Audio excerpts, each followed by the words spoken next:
Baik, bismillahirrahmanirrahim. Hari ini saya akan menjelaskan tentang reflection concerning teknologi. Dalam hal ini yaitu filosofi terhadap sebuah teknologi dari perspektif masing-masing orang, bangsa, negara, budaya, ya.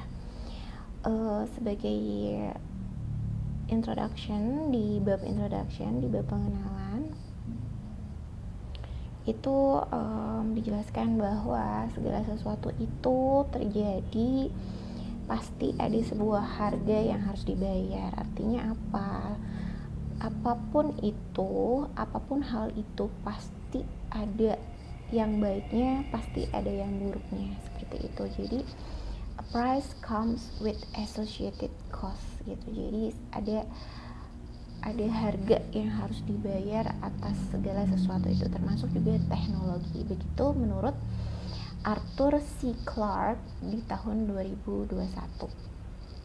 Ada positive impact, ada juga negative impact yang diberikan oleh teknologi.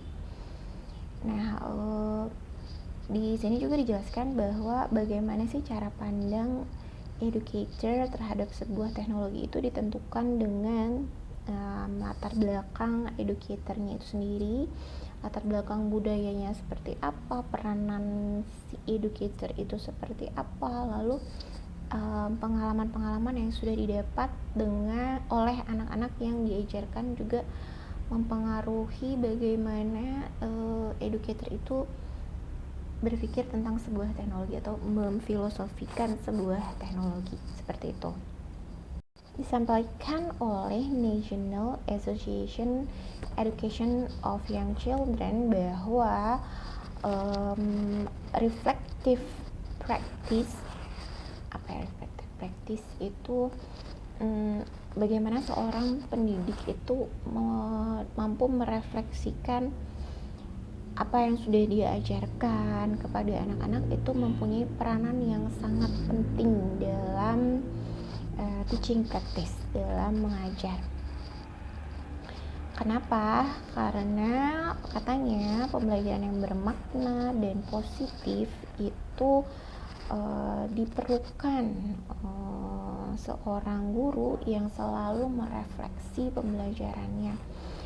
Apakah pengetahuannya ini sesuai dengan usia anak-anaknya, sejauh mana pemahaman anak-anaknya terhadap pemahaman terhadap pengetahuan yang disampaikan, lalu bagaimana anak-anak ini mampu akhirnya terampil menggunakan teknologi, dan juga apa latar belakang individual culturalnya masing-masing anak. Nah, ini teacher ini, educator ini harus sensitif dalam merefleksikan hal-hal tersebut untuk tadi mendapatkan pembelajaran yang positif dan bermakna. Disebutkan pula bahwa refleksi kritis dari seorang profesional itu sangat bisa dilakukan juga melalui teknologi, seperti itu. Nah, dalam filosofi teknologi sendiri, our value, nilai-nilai yang kita punya dalam diri, dalam keseharian kita itu menentukan bagaimana kita akhirnya percaya, bertindak, dan akhirnya bagaimana menentukan juga value dan belief kita itu menentukan knowledge yang kita dapat, akhirnya knowledge yang kita cari itu seperti apa. Lalu pada akhirnya menentukan bagaimana society ini melihat sesuatu atau menilai kita akhirnya sebagai seorang guru gitu, dimulai dari beliefnya, lalu knowledge apa yang akhirnya kita tahu, knowledge apa yang kita sharing, dan akhirnya society atau masyarakat itu bisa menilai bagaimana kita itu memandang sebuah teknologi, seperti itu, dan bagaimana kita tuh dipandang dalam kriteria mereka gitu. Mereka tuh punya kriteria apa terhadap kita, itu sangat ditentukan dengan nilai-nilai kita dan pengetahuan kita, seperti itu. Ya, di dalam buku juga disebutkan bahwa manusia itu memiliki hubungan yang sangat erat dengan teknologi. Manusia itu menentukan kapan menggunakan teknologi, di mana, kapan, di mana, mengapa, dan apa nanti yang dihasilkan dari teknologi yang digunakan oleh manusia. Jadi filosofi teknologi itu tergantung juga dengan bagaimana tadi beliefs dan value yang digunakan oleh yang dimiliki oleh manusia yang menggunakan teknologi tersebut gitu. Akankah di sini disebutkan bahwa teknologi hanya dianggap sebagai satu hal yang teknis atau dianggap sebagai sebuah riset gitu, researcher, sebuah peneliti ya, apakah teknologi itu dianggap sebagai digunakan sebagai teknis saja atau teknologi ini dianggap sebagai satu hal yang butuh diteliti gitu oleh manusia. Itu dua cara pandang yang dibahas di Philosophy of Technology di dalam buku, yaitu apakah tadi sebagai teknologi ini hanya sebagai hal teknis atau suatu hal yang butuh diteliti lebih lanjut, seperti itu. Contohnya seperti apa kalau teknologi dipandang sebagai hal yang teknis? Ketika manusia melihat AC atau air conditioner, mereka hanya berpikir secara teknis bahwa ini teknologi yang bisa dinyalakan, dimatikan, lalu memberi efek dingin, seperti itu. Tetapi ketika seseorang itu mempunyai filosofi bahwa teknologi ini adalah sesuatu yang mesti diteliti, harus diteliti, itu mereka akan lebih mengulik lagi dan memandang teknologi itu sebagai sebuah ide gitu ya, ide untuk penelitiannya gitu, bahwa ide untuk pemikirannya. Oh, bagaimana sih AC ini bisa jalan? Oh, bagaimana AC ini bisa akhirnya memberi manfaat kepada manusia dan mempengaruhi bahkan perilaku manusia tersebut begitu, di mana manusia itu belum bisa merasakan udara dingin dan setelah ada udara dingin yang disalurkan dari AC gitu. Nah, itu perbedaannya. Ada dua cara pandang yang disebutkan di buku seperti itu.